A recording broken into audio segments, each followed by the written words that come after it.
नमस्कार, मनी मंत्रा में आपका स्वागत है और आज हमारी चर्चा का विषय है म्यूचुअल फंड में निवेश किस प्रकार करें। एक रिटेल इन्वेस्टर के लिए म्यूचुअल फंड में निवेश किस प्रकार करना चाहिए, क्या उनको तथ्य अपने सामने रखने चाहिए, क्या उनको किसी के एडवाइस पे जाना चाहिए या अपना ड्यू डिलिजेंस करना चाहिए। बहुत सारे म्यूचुअल फंड्स मार्केट में हैं जिनके बावजूद भी एक निवेशक अगर आप देखें ज्यादा मुनाफा नहीं कमा पाया है इतने लंबे समय से। हमारे पास चर्चा के लिए इस विषय पे हमारे एक्सपर्ट्स हमारे साथ हैं। सबसे पहले हम उनसे ताल्लुक करते हैं। हमारे साथ हैं मिस्टर आर के Gupta, MD taurus asset management company के, दिल्ली में हमारे साथ हैं। संजीव बजाज हैं हमारे साथ, एमडी बजाज कैपिटल। हमारे साथ धीरेन्द्र कुमार हैं, सीईओ वैल्यू रिसर्च ऑनलाइन, और Jayant R Pai, head marketing PPFAS asset management के। आप सभी का बहुत बहुत स्वागत है मनी मंत्रा में। समस्या यह है कि बाजार जो है बहुत लंबे समय से अच्छा प्रदर्शन करता आया है।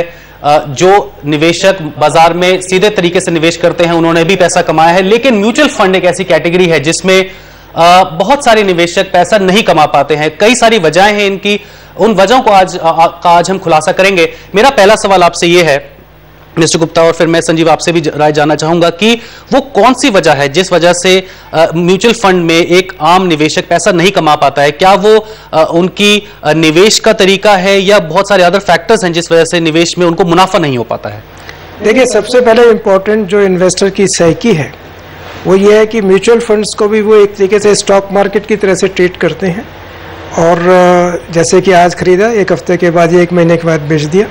Mutual fund by and large long term का इन्वेस्टमेंट होता है, और अगर आप लॉन्ग टर्म के लिए इन्वेस्टमेंट करके रखते हैं म्यूचुअल फंड में तो डेफिनेटली आपको फायदा होगा। संजीव, आप एमडी हैं बजाज कैपिटल के, आप म्यूचुअल फंड्स में डील करते हैं, आप डिस्ट्रीब्यूटर भी हैं म्यूचुअल फंड्स के बहुत बड़े लेवल पे। आपका क्या मानना है, क्या वजह है जिस वजह से एक निवेशक पैसा नहीं कमा पाता है? एक तो यह है कि mutual fund is more than an equity fund. लोग सोचते हैं कि म्यूचुअल फंड खाली इक्विटी फंड है, वेयरएज म्यूचुअल फंड एक पूरी इंडस्ट्री है जिसमें बहुत टाइप के फंड्स हैं। डेट फंड्स हैं, मतलब एमआईपीज हैं, इक्विटी फंड है, बैलेंस फंड है, एंड इवन डेट में मैं जाऊं तो मतलब लिक्विड है, गवर्नमेंट है, एंड मतलब शॉर्ट टर्म, लॉन्ग टर्म, तो काफ़ी कॉम्प्लेक्सिटी है।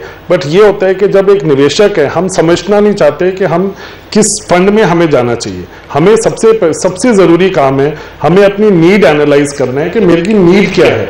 मुझे लोग मिलते हैं, यार म्यूचुअल फंड में हमारा नुकसान हो गया, आपकी नीड क्या थी? मुझे यार बैंक एफडी में पैसा नहीं रखना चाहता था, मैं 10-11% कमाना चाहता था, और उतना वही आपका वो है, तो मे बी यार डेट फंड या एमआईपी में आप ज़्यादा खुश होते।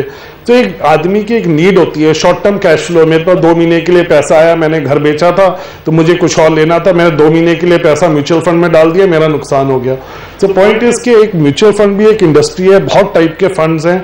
तो आप सबसे पहले तो अपने एक एडवाइजर से डिटेल डिस्कशन करिए कि आपका नीड क्या है, पर्पस क्या है, और अगर आपका पर्पस है लॉन्ग टर्म, हाँ आप रिस्क लेना चाहते हैं, आप लॉन्ग टर्म वेल्थ क्रिएशन करना चाहते हैं, तो म्यूचुअल फंड एक बहुत अच्छी व्हीकल है जिसमें आपको day to day share trading में नहीं घुसना है, बट आपको 5-10 साल में आपके लिए एक अच्छा प्रोफेशनल मैनेजर आपके लिए पैसा मैनेज करके दे रहा है। तो ये एक बहुत जरूरी है। दूसरी चीज जो आपको एक ध्यान में रखना है कि आप जो फंड मैनेजर को चूज कर रहे हैं, क्या वो अच्छा परफॉर्म कर रहा है या कंपनी अच्छी परफॉर्म कर रही है, वो टॉप क्वार्टाइल मतलब जो टॉप 25% मार्क में वो पहुंच पा रही है, नहीं पा रही, अपने आप को प्रूव कर पा रही। अगर आप ये चीजें ध्यान रखेंगे तो देखिए, अगर मार्केट में पैसा की कमाई होगी तो म्यूचुअल फंड में भी होगी। मैं ये नहीं मानता कि मार्केट में पैसा कोई कमा लेगा, म्यूचुअल फंड में नहीं कमाएगा। हाँ, स्टॉक पिकिंग होती है, कई बार आपकी किस्मत तो ये एक बहुत अच्छा स्टॉक मिल गया जो 30-40% बढ़ गया, वेयरएज म्यूचुअल फंड में एक स्टॉक 5% से ज्यादा नहीं होएगा, वो 20-25 स्टॉक है, तो उनको एक बेटर पोर्टफोलियो को ग्रो कराना है। बट अगर लॉन्ग टर्म है, बट उससे आपका रिस्क भी डाइवर्सिफाई हो रहा है। तो मेरे हिसाब से अगर आप समझ के, आपकी नीड देख के, नीड के हिसाब से आप इन्वेस्ट करते हैं, ये डाइवर्सिफिकेशन ऑफ एसेट बुरी चीज नहीं है। हम चाहते हैं कि सारा पैसा इक्विटी में डाल दें या सारा पैसा डेट में डाल दें, वो हमें एक्चुअली एक बैलेंस पोर्टफोलियो बनाना है, और हम ये पोर्टफोलियो डाइवर्सिफिकेशन नहीं कर रहे, उसी की वजह से हमें रिटर्न नहीं आ रही। जी, धीरेन्द्र जी, आप सीईओ हैं वैल्यू रिसर्च ऑनलाइन के, बहुत ही महत्वपूर्ण वेबसाइट है जिससे कि हम एक बटन दबाने के साथ ही बहुत सारी जानकारी हमें मिल जाती है। हमें कई सारे पुराने आंकड़े मिल जाते हैं कि किस फंड ने परफॉर्म किया है, किसने नहीं किया है। एक निवेशक जो कि बाजार में आता है निवेश करने के लिए, वो किन पैरामीटर्स या किन मापदंडों पे आके आपकी वेबसाइट पे ये जान सकता है कि कौन से फंड में निवेश करें? वो कौन से ऐसे आंकड़े हैं जिनको देख एक निवेशक को निवेश करना चाहिए? नहीं, मुझे लगता है जो आपका पहला प्रश्न था जिसके जवाब में संजीव बता रहे थे कि अब इसके पहले कि आप जाने कि कौन सा बेहतर फंड है, सबसे जरूरी चीज है कि निवेशक की जरूरत क्या है, और वो वहीं से शुरुआत होती है। ये जो आम धारणा है कि म्यूचुअल फंड में आपने पैसा लगाया और नुकसान हुआ, उसका प्रमुख कारण यही है कि म्यूचुअल फंड एक सीजनल इन्वेस्टमेंट रहा है अभी तक।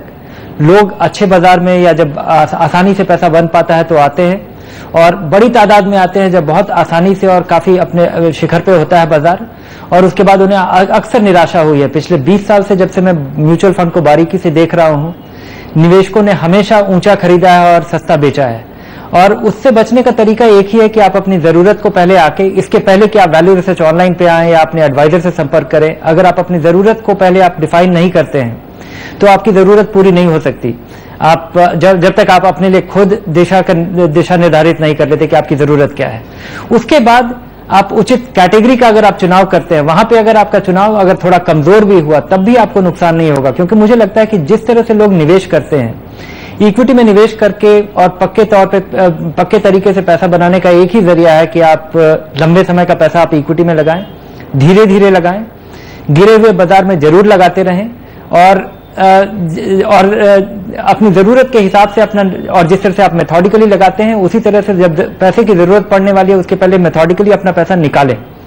और ऐसा आज तक भारत में कभी हुआ नहीं है, क्योंकि बाजार में काफी कम समय में ढेर सारा पैसा लगाया जाता है, और वो आम तौर पे काफी गलत समय साबित हुआ है। मिस्टर गुप्ता, मैं आपसे जानना चाहूंगा कि यदि एक निवेशक म्यूचुअल फंड पैसा लगाना चाहे, आपने शुरू में कहा था कि डेट और इक्विटी में दोनों में विभाजन करना बहुत ज्यादा जरूरी है, तो एक निवेशक के लिए अगर आप वर्तमान स्थिति को देखें तो किस प्रकार का आप निवेश रेकमेंड करते हैं?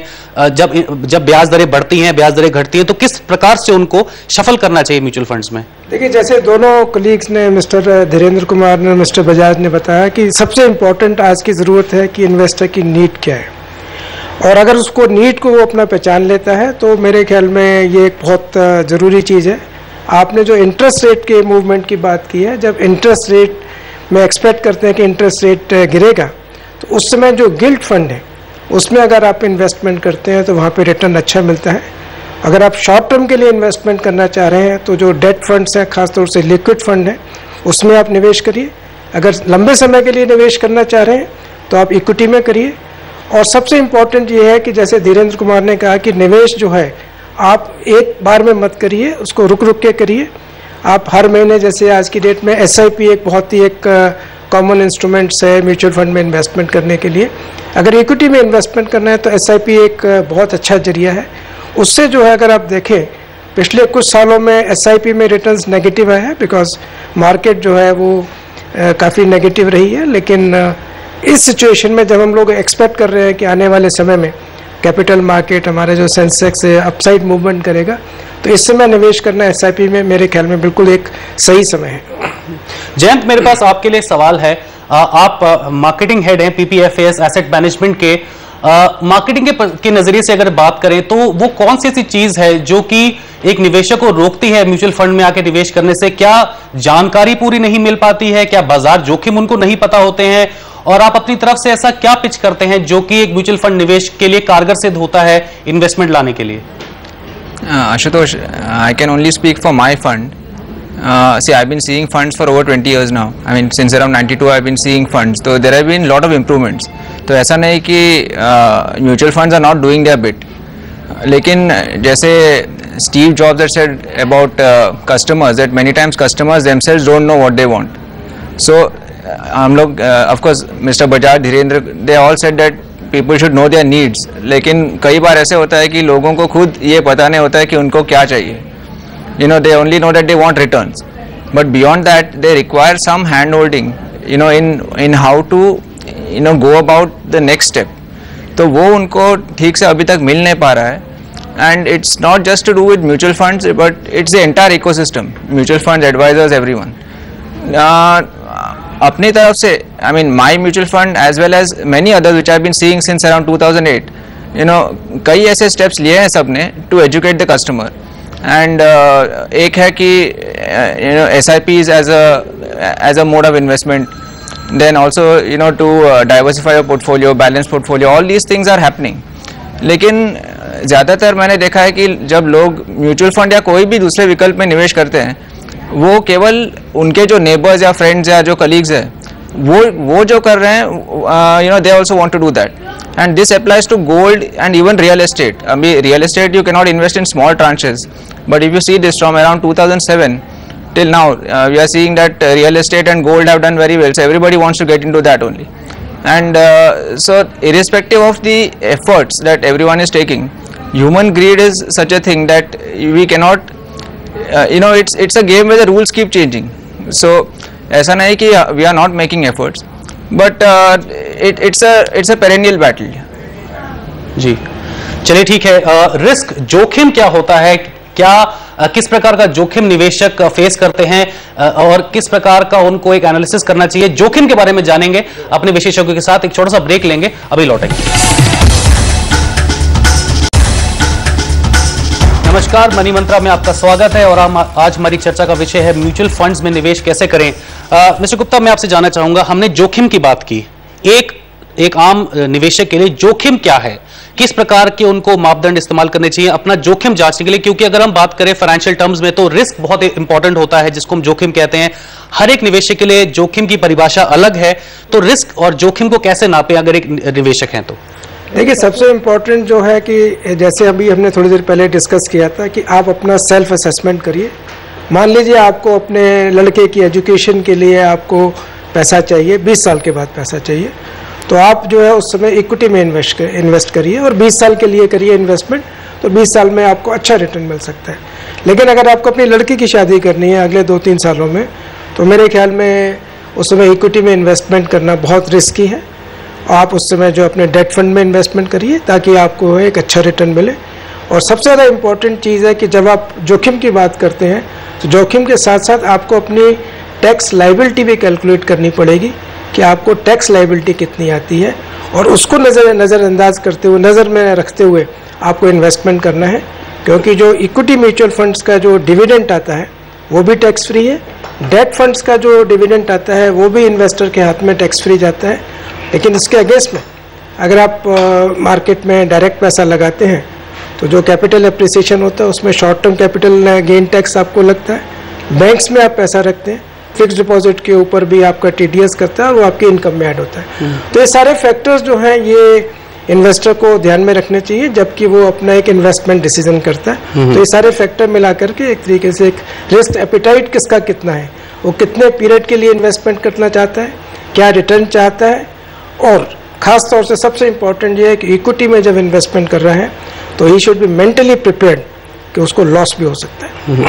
संजीव, जोखिम की परिभाषा क्या है? अगर आपके पास निवेशक म्यूचुअल फंड में निवेश करने आता है, आप उसको कैसे समझाते हैं कि जोखिम क्या है? जोखिम एक 4 डायमेंशनल क्यूब है जिसके 4 हिस्से हैं।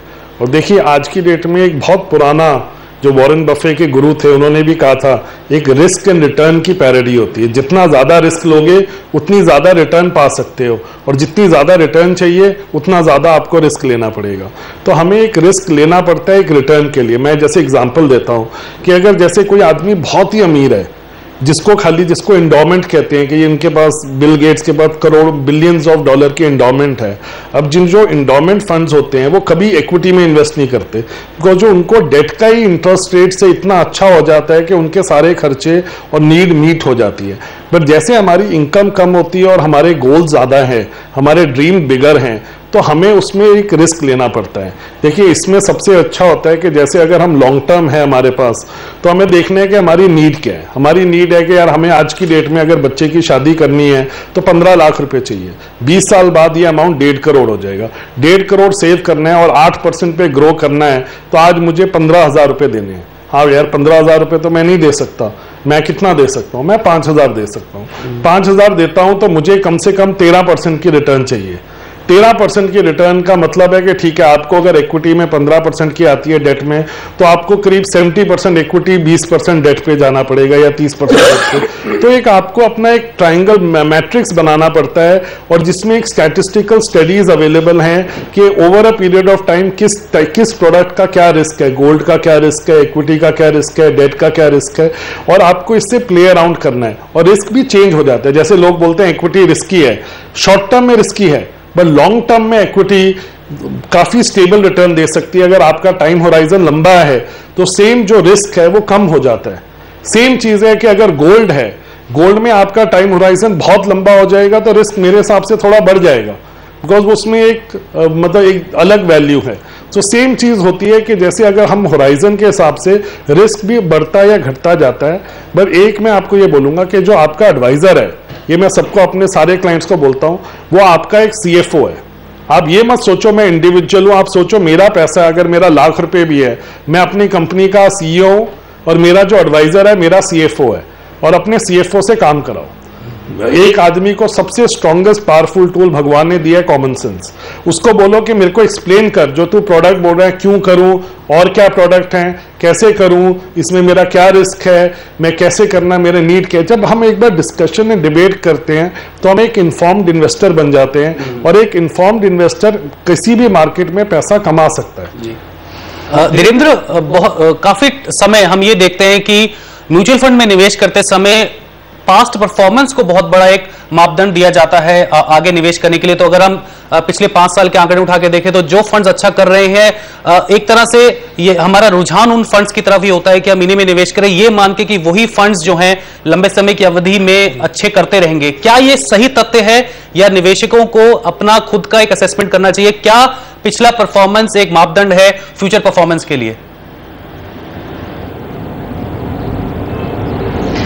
मुझे लगता है कि ये सोचना पिछला परफॉर्मेंस बिल्कुल एक मापदंड है, क्योंकि अगर आप एक म्यूचुअल फंड को देखें तो भविष्य अनिश्चित है और आप कुछ भी देख सकते हैं तो केवल पीछे ही देख सकते हैं। लेकिन ये सोचना कि पीछे वाला पिछला रिटर्न आपको मिलेगा, तो मेरे ख्याल में ये बिल्कुल रियर व्यू देख करके गाड़ी चलाने के जैसे होगी। पिछला रिटर्न या पास्ट का रिटर्न इंपॉर्टेंट इसलिए है कि किसी फंड का बिहेवियर कैसा रहा है, गिरे हुए बाजार में ये कितना डूबता है, चढ़ते हुए बाजार में किस तरह से पार्टिसिपेट कर पाता है, किस तरह का डिसिप्लिन ये अपने पोर्टफोलियो चलाने में इन्फोर्स कर पाता है, इन चीजों को दर्शाता है। फंड मैनेजर कितना डिसिप्लिन है, किस तरह के बाजार में उसका रुख क्या रहता है, ये सब चीजें पास्ट परफॉर्मेंस दिखाता है। और उस नजरिए से, और ये इन सब चीजों का फंड के परफॉर्मेंस पे क्या असर पड़ता है, क्या ये कंसिस्टेंटली अच्छा करता है। तो मुझे लगता है कि पास्ट परफॉर्मेंस काफी इंपॉर्टेंट है, लेकिन इन्वेस्टर्स के लिए ये सोचना कि पास्ट परफॉर्मेंस वो अचीव कर सकते हैं, वो गलत होगा। मिस्टर गुप्ता, एक फंड मैनेजर का नाम कितना जरूरी है? अगर हम देखें बहुत सारे mutual funds star fund managers के नाम पे ही बिक जाते हैं। निवेशक उन फंड मैनेजर्स की परफॉर्मेंस जानते हैं, उनको ट्रैक करते हैं और उनके नाम से ही फंड ले जाते हैं। मैं नाम नहीं लूंगा, लेकिन बहुत सारे बाजार में ऐसे फंड्स हैं जिनके fund manager star fund managers कहे जाते हैं और उनके नाम से ही फंड्स बिकते हैं। क्या ये भी एक जरूरी मापदंड है? कभी कभी ये एक बहुत ज़रूरी अच्छा एक रिटर्न दे जाता है। जैसे कि धीरेन्द्र कुमार ने कहा कि फंड मैनेजर की पास्ट परफॉर्मेंस क्या है, फंड मैनेजर का स्टॉक पिकिंग कैसी है, उसकी प्रॉफिट बुकिंग एक्सरसाइज कैसी है, और ये सारी चीज़ें जो है फंड मैनेजर की एबिलिटी और कैपेबिलिटी पे डिपेंड करता है। अगर फंड मैनेजर के स्टॉक पिक्स अच्छे हैं और पास्ट परफॉर्मेंस अच्छी रही है तो डेफिनेटली फंड मैनेजर के नाम पर जो है फंड बिक सकता है, इसमें कोई दो ओपिनियन नहीं है। जयंत, क्या ये एक सही मापदंड है फंड मैनेजर की पास्ट परफॉर्मेंस, फंड मैनेजर के नाम पे ही आके फंड खरीद लेना, क्या ये एक सही मापदंड है? आई मीन ये एक सही मापदंड, I mean it's not in isolation. ऐसा नहीं कि फंड मैनेजर के नाम पे ही लेना चाहिए, बट इट हेल्प्स, क्योंकि जैसे कि धीरेन्द्र ने कहा कि the way the fund is managed in the past that you can assume will happen in the future even if the returns are different. तो अगर एक इन्वेस्टमेंट प्रोसेस सही हो तो and if that fund manager is instrumental in building that process, again there are a few good funds which not only have good schemes but are good funds in themselves. Okay, I'll just name two, HDFC and ICICI. You know, people invest in them because of the two CIOs, but how is it that they have become so good? It takes time. So over the last 5 to 6 years or even 10 years, इन्हीं लोगों ने एक fund में एक जो rigour और जो process लाया है, उसके कारण फंड्स को अभी पैसा मिल रहा है लास्ट 4 साल में। So it takes time. So अगर एक उसके लिए फंड हाउस को भी एक पेशेंस रखना चाहिए in its own people. So patience जैसे इन्वेस्टर को रखना चाहिए वैसे भी फंड हाउसेस को भी अपने एम्प्लॉयज़ में रखना चाहिए. तो तभी उनको कुछ एक समय मिलता है, एक मौका मिलता है, you know, to build up a good fund house, and then automatically it helps in marketing the schemes at a later stage. लेकिन इसका मतलब ये नहीं कि रिटर्न्स गारंटीड या you know the returns should be seen, but more than that is the process which I believe a good fund manager can make a big difference. चलिए अब एक बहुत जरूरी तथ्य पे बात करते हैं जो कि कॉस्ट है. एक म्यूचुअल फंड को खरीदते समय कौन कौन से कॉस्ट एलिमेंट्स हैं जिनको ध्यान में रखना चाहिए. मैं संजीव आपसे पहला सवाल पूछूंगा. कॉस्ट एलिमेंट्स कौन कौन से होते हैं जो कि हम देखते हैं. सेल्स फी एक इंपॉर्टेंट कॉस्ट है, एग्जिट लोड होता है, मैनेजमेंट एडमिनिस्ट्रेशन फी होती है, फिर एक मैनेजमेंट एक्सपेंस रेशियो होता है, और ये बहुत सारे इंपॉर्टेंट कॉस्ट हैं जो कि ऐड होते हैं एक निवेशक के लिए. इनमें से कौन से इंपॉर्टेंट है और कौन कौन से कॉस्ट पे निवेशक को ध्यान देना चाहिए? देखिए, अगर आपका शॉर्ट टर्म व्यू है तो आपको ये सारे कॉस्ट देखने पड़ेंगे, या आपका कोई लार्ज कॉर्पस है. अगर आप एक मतलब अगर लॉन्ग टर्म इन्वेस्टर हैं तो आप एक सिंपल देखिए कि what is the yield loss, कि हाँ अगर मेरे को ओवरऑल मैं कितना इस पे खर्चा दे रहा हूँ, मेरे को ये माइक्रो कॉस्ट में जाने की जरूरत नहीं है. मेरा आपका ओवरऑल फंड मैनेजमेंट चार्जेस कितने हैं, बिकॉज वो at the end of the day अगर 4-5 साल का आपका होराइजन है तो वो सबसे इंपॉर्टेंट फंड मैनेजमेंट चार्जेस ही बन जाते हैं. वेयरएज अगर आपका शॉर्ट टर्म होराइजन जैसे एग्जिट फीस, वो आपको तभी एप्लीकेबल है अगर आपको 6 महीने या साल में फंड से निकलने की आप सोच रहे हैं, या अगर आपको लगता है हाँ यार मैं इतना एक्टिव फंड मैनेजमेंट करूंगा अपनी कि अगर मुझे फंड मैनेजर की परफॉर्मेंस 6 महीने में नहीं अच्छी लगी तो मैं रोटेट करूंगा. तो मेरे हिसाब से देखिए, म्यूचुअल फंड एक बहुत हेविली रेगुलेटेड इंडस्ट्री है और इसमें लास्ट 3 साल में सेबी ने बहुत इनिशिएटिव्स किए हैं इसके कॉस्ट और चार्जेस को कम करने के लिए. तो एक छोटे इन्वेस्टर को एटलीस्ट म्यूचुअल फंड में चार्जेस के हिसाब से डरने की कोई जरूरत नहीं है. मेरे हिसाब से ये बहुत रेगुलेटेड है, बहुत छोटा सा ही एरिया जिसमें आप वर्क कर सकते हैं. हाँ, बट अगर आपको शॉर्ट टर्म के लिए इन्वेस्ट करना है, आपका बहुत एक लमसम विंडफॉल आ गया है, तब आपको देखना पड़ेगा कि हाँ एग्जिट लोड एक बहुत इंपॉर्टेंट पैरामीटर है कि अगर आप शॉर्ट टर्म के लिए इन्वेस्ट कर रहे हैं तो एग्जिट लोड तो नहीं है इसमें. और जो अगर जो मुझे काफ़ी सब्सटेंशियल वो डिफरेंस आ जाएगा, और मेरे हिसाब से और कोई इतनी मेजर चीज़ें नहीं हैं. Exit load end fund management charges, ये 2 मेजर चीज़ें हैं. फंड मैनेजमेंट चार्ज ज़्यादा इंपॉर्टेंट है अगर लॉन्ग टर्म के लिए आप इन्वेस्ट कर रहे हैं. एग्जिट लोड ज़्यादा इंपॉर्टेंट है अगर आप शॉर्ट टर्म के लिए इन्वेस्ट कर रहे हैं. और अगर आपकी कोई कॉर्पोरेट है या हज़ारों करोड़ लगाना है या हंड्रेड्स ऑफ करोड़ लगाना है आपको, तब आपको फंड मैनेजमेंट चार्ज और उसमें कि कैसे वो चार्जेस हो रहे हैं, तब आपको थोड़ा ज्यादा डिटेल में जाना पड़ेगा. और जैसे मैंने कहा, तो आपको जो भी एडवाइजर आपके साथ काम कर रहा है उससे काम कराइए, उसको बोलो मुझे एक्सप्लेन कर, ये मेरे लिए ला. सी हमें जनरली रिटर्न हमारा, इसलिए आपका मैं पहले ही क्वेश्चन का फिर से आंसर देता हूं. वन ऑफ द रीजन हमें रिटर्न नहीं निकलती बिकॉज हम अपने लोगों से काम नहीं कराते.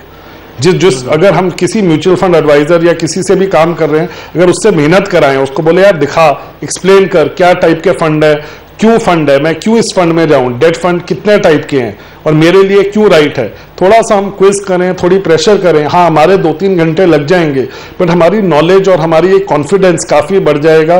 बिकॉज जो एक्सपीरियंस करके हम सीख सकते हैं उससे ज़्यादा किसी और चीज़ से नहीं सीख सकते. तो मेरे हिसाब से चार्जेस से डरिए मत. बट हाँ, अगर आप शॉर्ट टर्म देख रहे हैं तो एग्जिट फीस ज़रूर देखिए, लॉन्ग टर्म देख रहे हैं तो फंड मैनेजमेंट चार्ज मेरे हिसाब से सबसे बड़ी चीज़ है. गुप्ता, देखिए, जो मिस्टर बजाज ने कहा मैं उसमें और फर्दर एडिशन करना चाहूँगा. एक्सपेंस रेशियो जो है म्यूचुअल फंड्स के लिए काफ़ी एक इन्वेस्टर के पॉइंट ऑफ व्यू से एक इम्पॉर्टेंट फैक्टर बन रहा है ग्रेजुअली. और इक्विटीज़ में पर्टिकुलरली एक्सपेंस रेशियो काफ़ी हाई हो रहा है. अगर आप डेट फंड में जाते हैं, पर्टिकुलरली लिक्विड फंड्स में, उसमें एंट्री एग्जिट लोड 0 है, कोई एंट्री एग्जिट नहीं है. तो उसकी वजह से जो है आप देखेंगे आपके चार्जेस जो हैं, चाहे आप शॉर्ट टर्म में रहते हैं या लॉन्ग टर्म में रहते हैं, और उसके एक्सपेंस रेशियो भी काफ़ी कम होते हैं. रिसेंटली सभी ने जो एक डायरेक्ट इन्वेस्टमेंट का कंसेप्ट इंट्रोड्यूस किया है म्यूचुअल फंड में, सारे म्यूचुअल फंड 1 जनवरी से अभी जो एग्जिस्टिंग स्कीम्स हैं उसी में डायरेक्ट इन्वेस्टमेंट का एक ऑप्शन हम लोग इंट्रोड्यूस कर रहे हैं. उसके थ्रू इन्वेस्टर जो है वो डायरेक्टली म्यूचुअल फंड में इन्वेस्टमेंट कर सकता है. उसके ऊपर कोई एंट्री लोड नहीं लगेगा, कोई एग्जिट लोड नहीं है, उसकी नैव भी अलग निकलेगी. और उसके साथ साथ सबसे बड़ा एडवांटेज यह है कि उसका एक्सपेंस रेशियो जो है वो कम रहेगा इन कंपैरिजन टू जो एक इंटरमीडिएट्स के थ्रू आते हैं. तो expense ratio is an important factor. और उसी की वजह से सेबी ने ये डायरेक्ट इन्वेस्टमेंट का कंसेप्ट इंट्रोड्यूस किया। चलिए एक छोटा सा ब्रेक लेके ब्रेक के बाद लौटेंगे और बात करेंगे कि नेट एसेट वैल्यू क्या है। क्या एक निवेशक को नेट एसेट वैल्यू पे केंद्रित रहना चाहिए और नेट एसेट वैल्यू के मापदंड क्या है। हमारे निवेशक आपको समझाएंगे कि नेट एसेट वैल्यू कैसे जांचें अपने म्यूचुअल फंड का। मनी मंत्रा में आपका स्वागत है और अब हम बात करेंगे नेट एसेट वैल्यू की कि एक निवेशक के लिए नेट एसेट वैल्यू कितना उचित मापदंड है अपनी निवेश की परिस्थितियां जानने के लिए। उससे पहले धीरेन्द्र कुमार हमारे साथ हैं। धीरेन्द्र, आप कुछ कहना चाहते थे एग्जिट लोड के बारे में और कॉस्ट फीस के बारे में, बोलिए प्लीज। हाँ, म्यूचुअल फंड के खर्चे में के बारे में मैं बोलना चाह रहा था कि जितने भी म्यूचुअल फंड है वो अभी तक उनके अभी निवेशकों के पास कोई चॉइस नहीं था। अभी म्यूचुअल फंड पे एंट्री लोड अबॉलिश कर दिया गया था, एग्जिट लोड लेवी किया जाता था। वो काफी स्टैंडर्डाइज था कि 1% एग्जिट लोड लगेगा अगर आप 1 साल के पहले अपना पैसा निकालते हैं। और ये जो म्यूचुअल फंड के खर्चे में जो बदलाव हुआ है कि अगर कोई म्यूचुअल फंड कंपनी छोटे शहरों में अगर अपना म्यूचुअल फंड बेचती है तो वो 30 बेसिस पॉइंट ज्यादा चार्ज कर पाएगी। एग्जिट लोड जो चार्ज किया जाता है वो पूरा पैसा म्यूचुअल फंड में जाया करेगा, ना कि वो एएमसी में जाया करेगा। तो निकलने वाले निवेशक, रहने वाले निवेशकों के लिए कुछ पैसा वो कंपनी को अब इसका फायदा नहीं होने वाला है। लेकिन जो बदलाव हुए हैं इसके वजह से जो म्यूचुअल फंड के एक्सपेंस रेशियो में जो वेरिएशन देखा जाएगा, आने वाले समय में संभव है कि आपको बहुत सारे अच्छे फंड करीब 1.5% रिटर्न, 1.5% खर्चे पे मिले और बहुत सारे अच्छे फंड वो 2.8% का खर्चा भी हो या 3% खर्चा भी हो।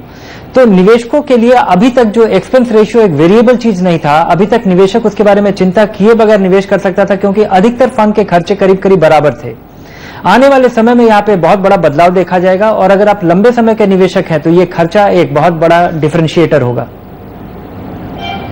चलिए नेट एसेट वैल्यू की बात करते हैं। जयंत, नेट एसेट वैल्यू क्या है एक निवेशक के लिए जो कि म्यूचुअल फंड में निवेश करते हैं? क्या उनको रोज शाम को अपना नेट एसेट वैल्यू चेक करना चाहिए अगर वो लंबे समय की अवधि के लिए निवेश कर रहे हैं? क्योंकि बहुत समय पे देखा गया है कि निवेशक रोज अपना नेट एसेट वैल्यू चेक करते हैं और जैसे से उसमें गिरावट आती है वो बहुत ज्यादा चिंतित हो जाते हैं और ये भी एक बहुत बड़ी वजह है जिस वजह से वो जल्दबाजी में अपने म्यूचुअल फंड से निकल जाते हैं। हालांकि हमारे सारे विशेषज्ञों ने यह कहा है कि म्यूचुअल फंड में निवेश अगर करें, म्यूचुअल फंड्स जो कि इक्विटी में निवेश करते हैं उनमें एक लंबे समय के लिए करना चाहिए। तो क्या नेट एसेट वैल्यू एक उचित मापदंड है अपनी परफॉर्मेंस जांच करने के लिए? नहीं, sure. I mean net asset value एक ही मापदंड है जिससे हम मेजर कर सकते हैं, लेकिन इसका मतलब ये नहीं कि आप रोज उसको देखें। See in one way, although all of us keep saying that don't look at the NAV, and NAV is an extension of the stock price for most of the people. In fact, जो NAV का जो definition है for an equity fund at least, it's just the addition of all the other prices in the portfolio and divided by number of units after removing expenses. तो जैसे कि NAV ऊपर नीचे जाता है तो surely जो लोगों का जो इन्वेस्टमेंट है उसका वैल्यू भी ऊपर नीचे जाता है. So that is why people keep looking at it. But you know, over the years, marketers and many, especially mutual fund marketers, they have misused this concept of NAV as a selling point in itself. So वो एक गलत चीज़ है, लेकिन इसका मतलब ये नहीं कि लोग NAV को नज़रअंदाज कर सकते हैं. But at the same time, people should, like for example, अगर एक dividend option का NAV है, you know, over the years that dividend option NAV is not really the indicator of your returns because of the dividends that you have received. Only in the growth option that NAV has some meaning. तो ये सब जो है वो adviser को निवेशक adviser जो है, they should educate the investors about this. So I mean, I don't, even if all of us keep saying don't look at the NAV, people will keep looking, but we should tell them that what are the pros and cons of the NAV and how they should look at it rather than just tell them to stop looking at it. चलिए, तथ्य ये निकल के आ रहा है अब तक कि जानकारी बहुत ज्यादा जरूरी है और पेशेंस नहीं लूज करना चाहिए। मैं एक बहुत ही जरूरी बात पे गौर करना चाहूंगा कि अगर आप मौजूदा हालात देखें, मिस्टर गुप्ता, मैं आपका राय जानना चाहूंगा। अगर हम मौजूदा हालात देखें, ब्याज दरें बहुत ज्यादा हैं, reserve bank of India mood में नहीं लगता कि वो किसी भी समय अगले 1 महीने या 2 महीने में ब्याज दर घटाएंगे। इसकी वजह से मार्केट परफॉर्मेंस पे असर पड़ा है, कॉर्पोरेट अर्निंग्स पे भी असर पड़ा है, जिस वजह से जो ट्रेडिशनल इक्विटी प्रोडक्ट्स हैं वो अच्छा नहीं कर पाए हैं। सेक्टोरल म्यूचुअल फंड्स बहुत अच्छा कर चुके हैं, फार्मा एफएमसीजी की आप बात करें बहुत अच्छा रिटर्न दिया है, डेट में भी बहुत अच्छा रिटर्न मिला है। तो अगर आपको सलाह देनी हो एक निवेशक के लिए, और अगर वो इस समय म्यूचुअल फंड में निवेश करना चाहे, क्या वो एक थीमेटिक फंड में निवेश करें, क्या वो डेट फंड्स में निवेश करें, क्योंकि माना ही जा रहा है कि ब्याज दरें जो है वो टॉप आउट हो रही हैं, तो अब यहां से नीचे ही आएंगी, क्या उस परिस्थिति में डेट में निवेश करना उनके लिए सही रहेगा? देखिए, मेरे हिसाब से मैं थोड़ा सा डिसएग्री करूंगा कि रेट ऑफ इंटरेस्ट नीचे आएंगे, बिकॉज जिस तरीके से रिजर्व बैंक का अगर एटीट्यूड देखें, रिजर्व बैंक मेनली कंसंट्रेट कर रहा है इन्फ्लेशन के ऊपर, और जिस तरीके से हर कमोडिटी की प्राइस बढ़ाई जा रही है, पेट्रोल प्राइस बढ़ी है, डीजल प्राइस बढ़ी है, मिनिमम सपोर्ट प्राइस जो वीट की और बाकी दालों की सबकी प्राइस बढ़ रही है, मेरे हिसाब से इन्फ्लेशन जो है 7.5 से नीचे आने के कोई चांसेस नहीं है। तो मैं बिल्कुल भी एग्री नहीं कर पा रहा हूँ कि रिजर्व बैंक ऑफ इंडिया आने वाले समय में रेट ऑफ इंटरेस्ट घटाएगा। मेरा मानना ये है कि शायद हो सकता है मार्च अप्रैल के बाद reserve bank of India rate of interest बढ़ा सकता है, और अगर rate of interest 25 basis point घटाता भी है तो मेरे हिसाब से किसी कॉरपोरेट्स के रिजल्ट्स के ऊपर कोई ऐसा मेजर इम्पैक्ट नहीं पड़ेगा। ये खाली एक फोबिया क्रिएट कर दिया गया है बाय वेरियस इंटरेस्टेड पर्संस कि रेट ऑफ इंटरेस्ट कम होगा तो कॉर्पोरेट्स के रिजल्ट्स बहुत अच्छे हो जाएंगे। तो क्या डेट में निवेश करना इस समय सही रहेगा, डेट प्रोडक्ट्स में? देखिए, आपको अपना रिस्क प्रोफाइल देखना है कि आपने किस में करना है, आपने डेट में करना है, इक्विटी में करना है। आपने एक क्वेश्चन पूछा था थीमेटिक फंड और सेक्टरल फंड। मैं पर्सनली सेक्टरल फंड के फेवर में ज़्यादा नहीं हूँ। ये सेक्टरल फंड जो है एक तरीके से सीजनल होते हैं, और उसमें जैसे अभी आप देखेंगे इस समय जो पिछले अगस्त सितंबर में ऑल ऑफ अ सडन सारे फंड्स का एक कंसंट्रेशन बैंकिंग सेक्टर के ऊपर चला गया था, और अब देखें बैंकिंग सेक्टर के जो रिजल्ट्स आ रहे हैं उसमें जो उनके एनपीए लेवल्स की वजह से उनके रेट्स के ऊपर बहुत इम्पैक्ट पड़ रहा है। तो सेक्टरल फंड जो है शॉर्ट टर्म के लिए जब सेक्टर मूव कर रहा है उस समय तो ठीक है, but by and large investor जो है अगर डाइवर्सिफाइड पोर्टफोलियो में इन्वेस्ट करते हैं इक्विटीज में, तो मेरे ख्याल में लॉन्ग टर्म के लिए वो एक अच्छा निवेश रहेगा। संजीव, अगर हम मौजूदा हालात की बात करें, क्या हाइब्रिड इंस्ट्रूमेंट्स एक अच्छा प्रोडक्ट है? हाइब्रिड और जिसमें कि फंड मैनेजर के पास ये ऑप्शन होता है कि वो डेट और इक्विटी में स्विच कर सकते हैं, क्या इस तरह के फंड्स में निवेश करना ज्यादा सही रहेगा इस समय? देखिए, हाइब्रिड फंड बहुत अच्छे रहते हैं, बट एक उसमें मुश्किल भी है कि देखिए वो आपकी रिस्क एप्रीटाइट के हिसाब से नहीं काम कर सकते। जैसे किसी आदमी को ज़्यादा रिस्क चाहिए और वो ज़्यादा रिटर्न चाहता है, तो एक उसमें ये होता है हाइब्रिड फंड में चला गया और उन्होंने फंड मैनेजर ने अपनी कॉल लेकर सारा फंड डेट की तरफ शिफ्ट कर दिया, तो उसमें वो एक थोड़ी सी मुश्किल हो सकती है। तो वो एक अगेन आपकी नीड पे डिपेंड करता है। अगर आपकी पोर्टफोलियो की नीड मिड टर्म है, जैसे हम बोलते हैं, जैसे हाइब्रिड फंड मैं उसको एडवाइस करता हूँ जिसको करीब 1 साल से 5 साल तक की रेंज में इन्वेस्ट करना है, तो उनके लिए हाइब्रिड फंड्स ठीक है, बिकॉज उसमें एक फंड मैनेजर की कॉल ले सकते हैं। बट अगर आपकी लॉन्ग टर्म नीड है तो बेटर है कि आप खुद अपना एलोकेशन करिए। अगर आपको शॉर्ट टर्म आपको करना है तो शॉर्ट टर्म में मैं बोलूँगा इक्विटी मतलब डेट में भी बेटर है। सो पॉइंट इज कि हाइब्रिड में जो मोटा मोटी मैं बोलूँगा इस शॉर्ट टर्म के लिए है, शॉर्ट टर्म और मीडियम टर्म के लिए, और लॉन्ग टर्म के लिए आप अपनी खुद सेक्टर एलोकेशन करिए। देखिए अगेन अभी भी काफ़ी अच्छी अपॉर्चुनिटीज अवेलेबल हैं। जैसे मेरा व्यू है कि जैसे डेट में मेरा व्यू है कि इवेंचुअली जो आज की डेट में खर्चे बढ़ रहे हैं वो दैट खर्चे are not directly related to inflation, is not related to interest rate. आज की डेट में इंडस्ट्रियल ग्रोथ स्लो हो गई, इंडस्ट्रियल ग्रोथ को बूस्ट करने के लिए इंटरेस्ट रेट्स कम करने ही पड़ेंगे, नहीं तो इंडियन कंपनीज ग्लोबल लेवल पे compete नहीं कर सकती।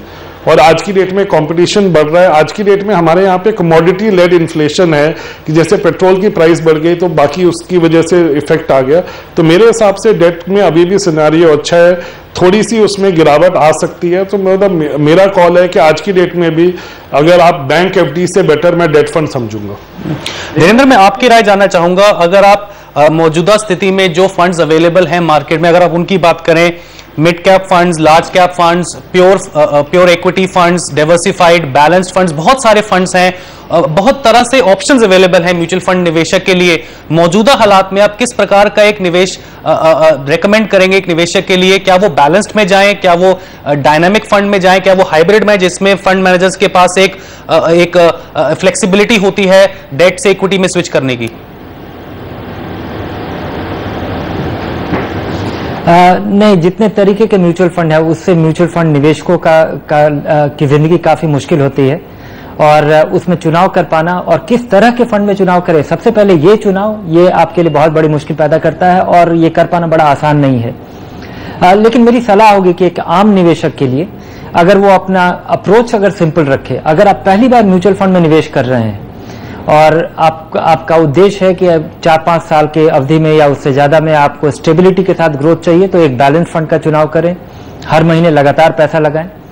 अगर आप उससे थोड़ा ज्यादा रिस्क लेना चाहते हैं, अगर आपको लगता है कि आपका पूरा पैसा इक्विटी में होना चाहिए, बाकी जो आपका फिक्स्ड इनकम का पैसा है वो प्रोविडेंट फंड या फिक्स डिपॉजिट में है और आप ये कोई एसेट एलोकेशन या कोई हाइब्रिड व्हीकल नहीं चाहते हैं, तो आप और फिर आपको बाजार में भारी गिरावट से डर लगता है, तब मेरी सलाह होगी कि आपको एक लार्ज कैप फंड या large and mid cap fund का चुनाव करना चाहिए। अगर आप बाजार से थोड़ा फायदा उठाना चाहते हैं तो आपको मिड कैप फंड या मल्टी कैप फंड, उनमें से बेहतर फंड जिनका कि एक लंबा ट्रैक रिकॉर्ड हो उसका चुनाव करना चाहिए।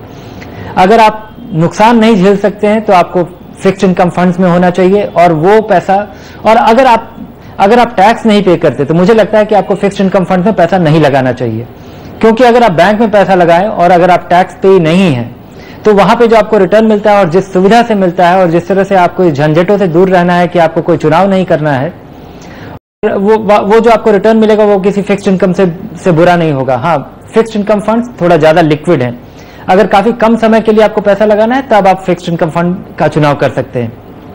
तो मुझे लगता है कि और आम निवेशक कोई अगर एक बहुत साधारण निवेशक है और इन सब झंझटों से दूर रहना चाहिए तो उसको सेक्टर फंड और किसी भी थीमेटिक फंड से हमेशा दूर रहना चाहिए।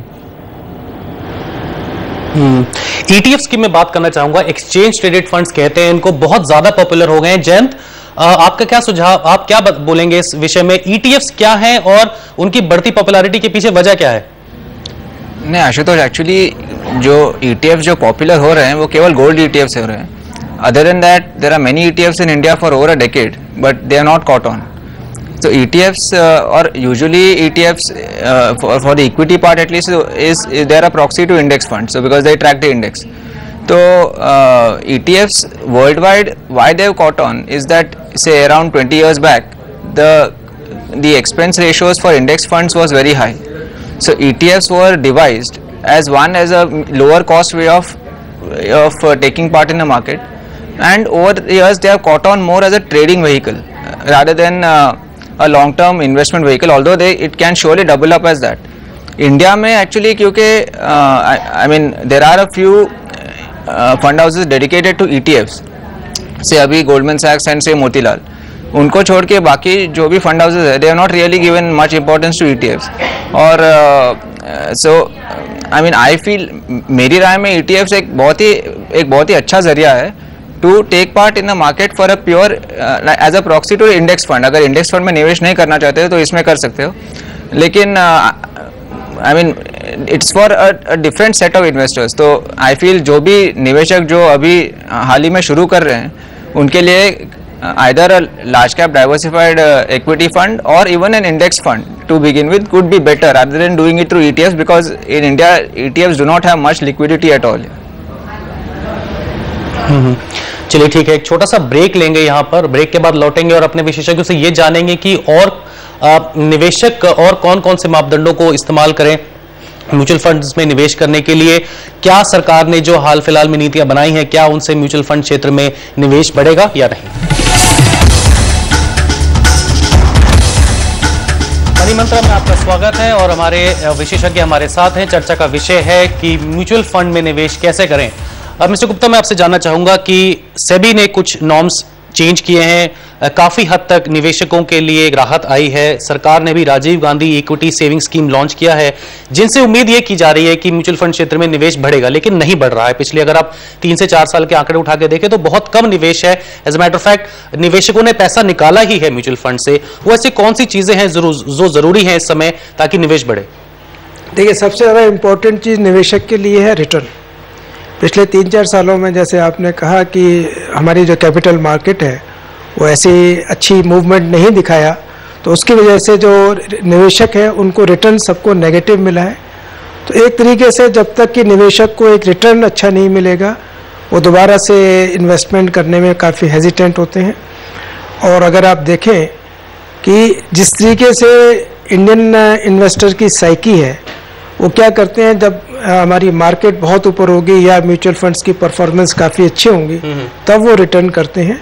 और ये बार बार हर फोरम में ये बात कही जाती है, जब मार्केट टूटती है या जिस दिन मार्केट बहुत बुरी तरह से टूटती है, उस समय अगर आप निवेश करें तो आपको लोअर नेव के ऊपर आप एंट्री लेते हैं, तो उसमें निवेशक को जो है रिटर्न मिलने के चांसेस ज़्यादा अच्छे होते हैं इसके बजाय, जबकि मार्केट काफ़ी हाई है और म्यूचुअल फंड्स की नेव भी हाई है।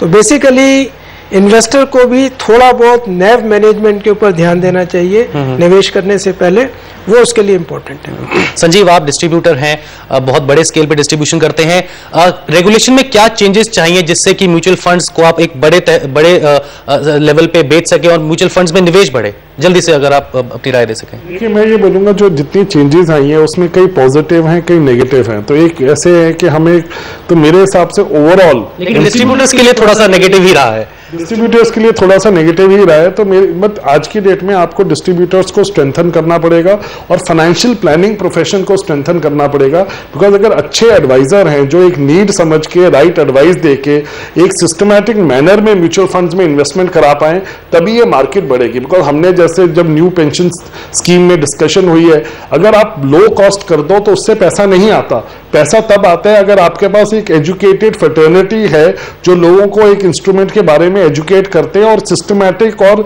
एथिकल मैनर में उसको इन्वेस्ट करते हैं। तो अगर आप डिस्ट्रीब्यूशन को स्ट्रेंथन करते हैं, डिस्ट्रीब्यूशन को थोड़ा बेटर मार्जिन देते हैं और फाइनेंशियल प्लानर्स और जैसे एडवाइस में जिसमें थोड़ी सी चीजें की गई हैं बट फिर फोकस चेंज हो गया, अगर उस पर फोकस बनाए रखा जाएगा तो उससे काफी इंडस्ट्री ग्रो करेगी।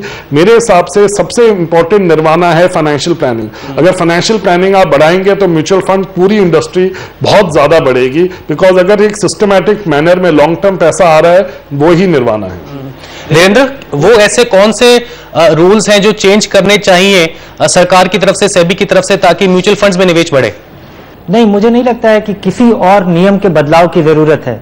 मुझे लगता है काफी बड़ा इंसेंटिव दिया गया है म्यूचुअल फंड इंडस्ट्री को कि वो छोटे शहरों पे जाएं। म्यूचुअल फंड इंडस्ट्री की समस्या ये रही है कि वो कभी भी इंसेंटिव इस तरह से स्ट्रक्चर थे कि म्यूचुअल फंड कंपनी को फायदा होता था, डिस्ट्रीब्यूटर को फायदा होता था, और जिस तरह से बेचा जाता था उसमें निवेशकों को शायद ही कभी फायदा होता था। और पिछले 20 साल से हमेशा सीजनल तरीके से म्यूचुअल फंड बेचा गया है। तो ये पहली बार एक बड़ा कदम उठाया गया है कि ज्यादा निवेशकों तक पहुंचा जाए, छोटे शहरों में पहुंचा जाए, और उसके लिए बहुत सीधा इंसेंटिव है। म्यूचुअल फंड कंपनियों को काफी खासा फायदा होगा अगर वो छोटे शहरों में जाके छोटे निवेशकों को पैसा बेचते हैं, अपना फंड बेचते हैं। दूसरी चीज की इंटरेस्ट का कन्वर्जेंस, जब निवेशक पैसा लगाता है और उसका पैसा बढ़ता है तो उससे फायदा होता है। लेकिन वैसी स्थिति में अभी तक इंटरमीडियरीज को फायदा नहीं होता था। इंटरमीडियरीज को म्यूचुअल फंड एजेंट्स को तब फायदा होता था जब आप म्यूचुअल फंड बार बार खरीद बेच करवाते थे अपने निवेशक का। तो जब तक सबके इंटरेस्ट और म्यूचुअल फंड कंपनियों को भी तभी फायदा होता था अगर उनके पास जो पैसा लगा हुआ है वो लगा रहे और वो अच्छी तरह बढ़ता रहे।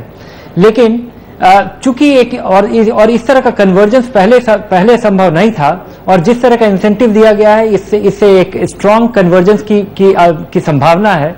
इसलिए मुझे लगता है कि सेबी ने जो कुछ भी कदम उठाए हैं उसमें कुछ छेड़छाड़ नहीं करना चाहिए, यही कायम रहना चाहिए।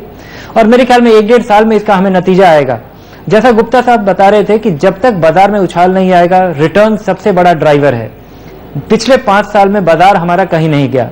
वैसी स्थिति में, और खासकर अगर आप देखें कि जब बाजार हमारा 18,000 पार कर गया था 5 साल पहले, उसके बाद बड़ी भारी मात्रा में म्यूचुअल फंड में पैसा आया था, और पिछले 5 साल तक उस पैसे में कोई बढ़ोतरी नहीं हुई। वो निवेशक निराश हुए हैं। बड़े बड़े एनएफओज और इंफ्रास्ट्रक्चर फंड में पैसा आया था जिसको बहुत जोर शोर से बेचा गया था। निवेशक निराश हुए हैं, वो इंटरमीडियरीज गायब हो गए हैं, और निराशा में निवेशक अपना पैसा बेच रहा है। मुझे लगता है कि उस पैसे के निकलने के बाद पिछले 3-4 साल में काफी स्टेबल तरीके का एसआईपी के जरिए एक रीजनेबल रकम आया है।